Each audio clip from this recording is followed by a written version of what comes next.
warahmatullahi wabarakatuh. Bertemu lagi dengan saya Andi Ramadhani. Di sini saya akan mencoba membuat video tentang mengajar metode ceramah yang bertujuan untuk memenuhi tugas mata kuliah MIPA Teaching. Sebelum kita ke video, di sini saya akan meminta maaf terlebih dahulu apabila saya memiliki kesalahan atau kekeliruan, baik itu kekeliruan dalam tindakan saya, tutur kata saya dalam video kurang berkenan, mohon dimaafkan yang sebesar-besarnya karena di sini saya juga sedang belajar. Terima kasih.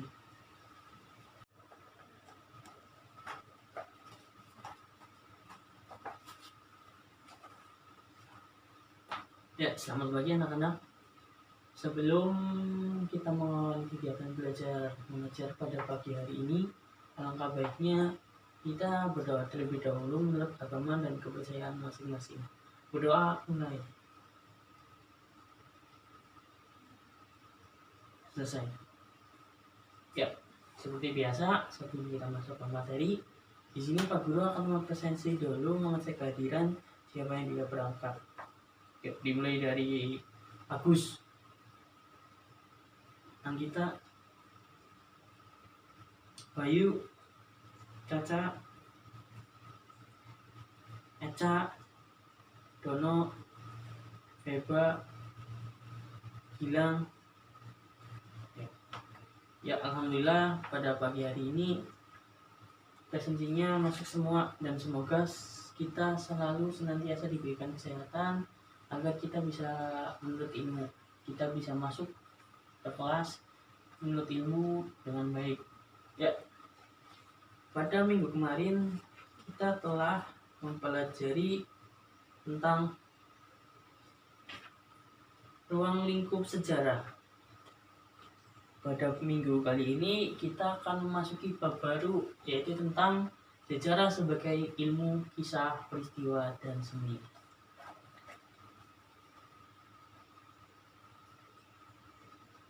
Oh ya, anak-anak, di sini kita akan langsung saja ya buka buku halaman 5 tentang sejarah sebagai kisah, ilmu, peristiwa, dan seni. Sebelum kita masuk ke materi lebih dalam, Pak Guru ingin bertanya, apa sih itu sejarah?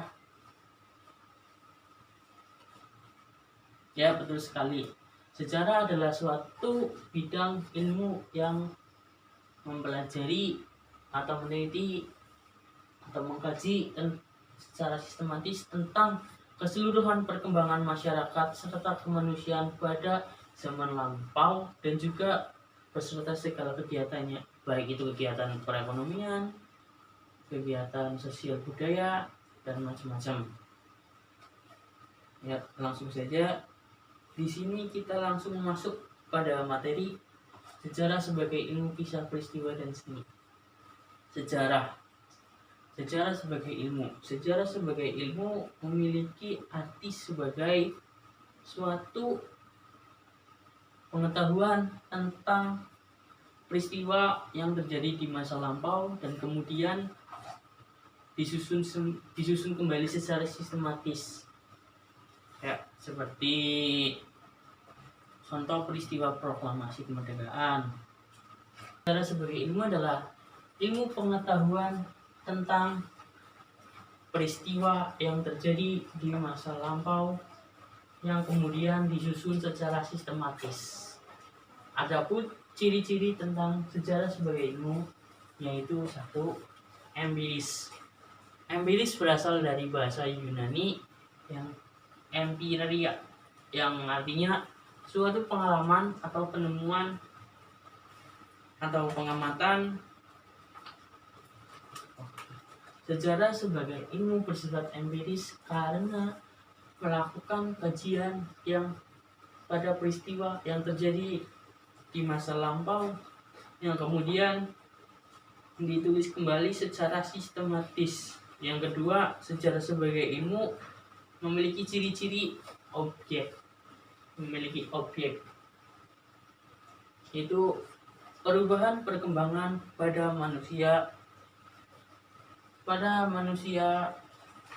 zaman dahulu atau kegiatan aktivitas manusia yang terjadi di masa lalu. Yang ketiga, sejarah sebagai peristiwa. Sejarah sebagai ilmu memiliki ciri sebagai memiliki metode, yaitu metode merupakan langkah atau cara sistematis yang tidak melenceng dari suatu norma-norma tertentu yang digunakan untuk tujuan tertentu seperti tujuan penelitian, pengamatan, riset, dan penelitian ilmiah. Yang keempat, sejarah sebagai ilmu memiliki ciri sebagai generalisasi atau memiliki kesimpulan.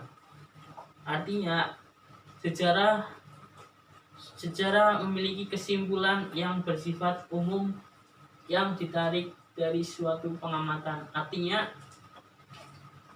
kita melakukan suatu pengamatan yang kemudian kita menyimpulkan dari hasil suatu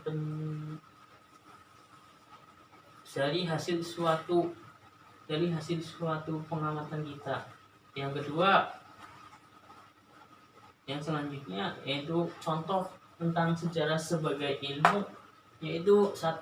Sejarah Indo sebelum kemerdekaan yang dimulai dari zaman PPKI, perumusan naskah proklamasi yang terjadi di Negara Depok. Dari peristiwa tersebut kita dapat mengambil atau memetik sebuah hikmah pada peristiwa yang terjadi dahulu dan kemudian diimplementasikan pada zaman yang sekarang ini. Yang kedua, tentang sejarah sebagai kisah, yaitu memiliki pengertian sejarah sebagai kisah.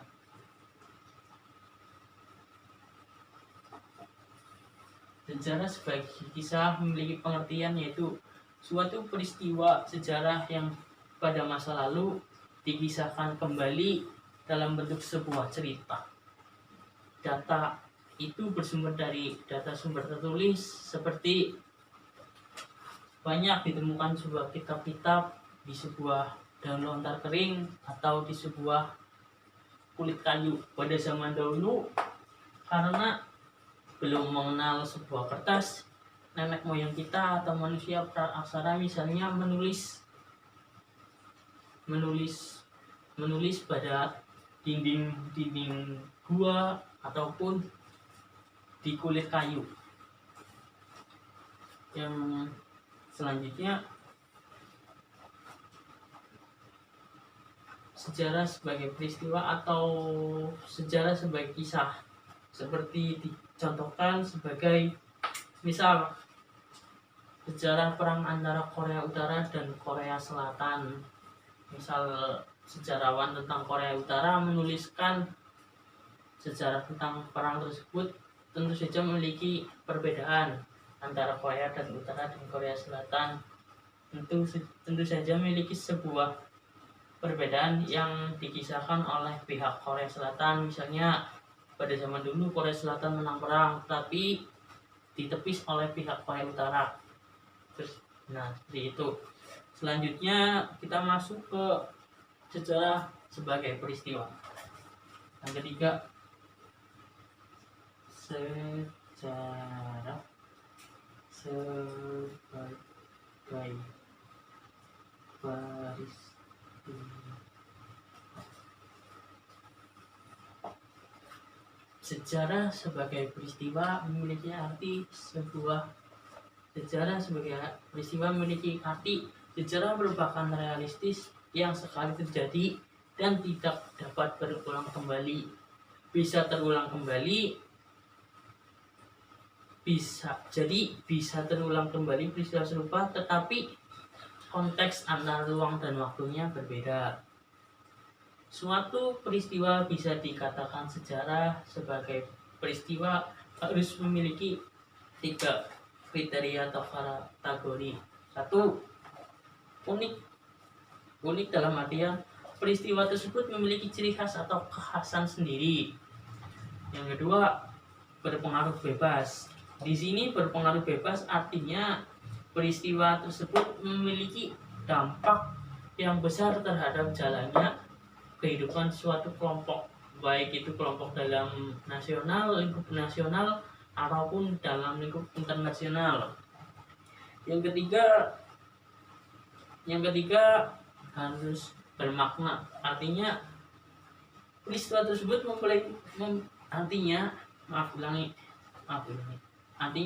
peristiwa tersebut mempunyai nilai dan manfaat bagi kehidupan kelompok manusia di masa yang sekarang ataupun di masa yang akan datang.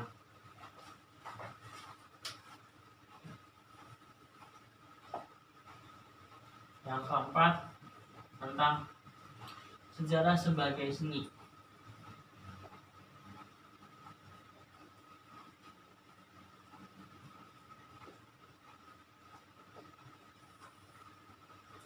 Ya, sejarah sebagai seni dapat diartikan dalam menulis sejarah, sejarawan harus memiliki seni atau jiwa seni dalam menyajikan sebuah cerita, atau dalam sebuah penulisannya harus memiliki seni-seni yang khas.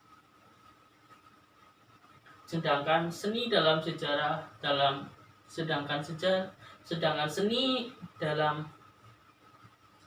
adalah menjadikan sebuah medium untuk mengkonstruksikan atau membangun kembali atau merangkai peristiwa sejarah yang terjadi di masa lalu yang kemudian dituangkan dalam bentuk karya, baik itu karya tulis atau karya audiovisual, film, dan lain-lain.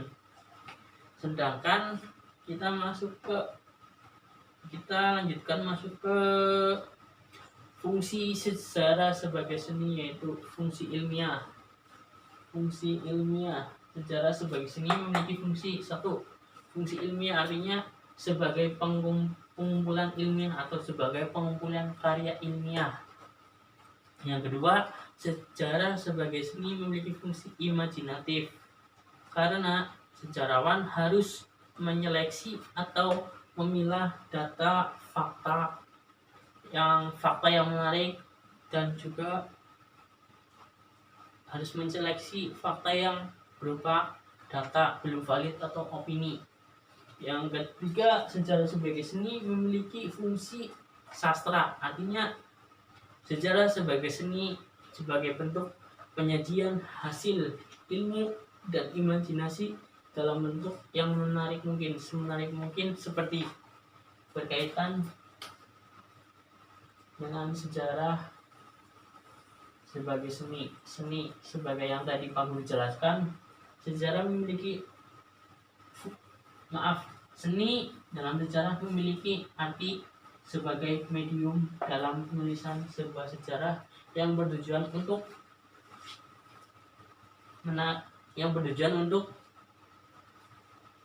karya sejarah tersebut akan menjadi sangat unik karena dibumbui dengan sebuah seni.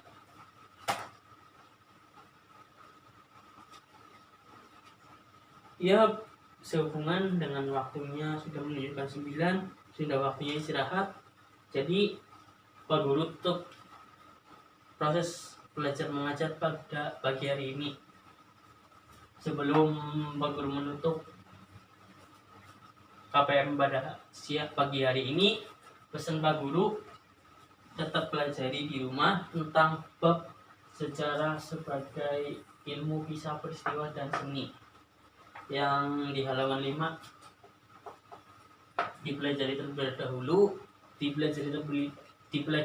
dahulu, dibaca. Apabila ada yang belum paham atau kurang jelas, bisa ditanyakan pada pertemuan yang selanjutnya pada hari Jumat. Ya, Pak Guru tetap jaga kesehatan, tetap semangat dalam mencari ilmu atau bersekolah, tetap semangat.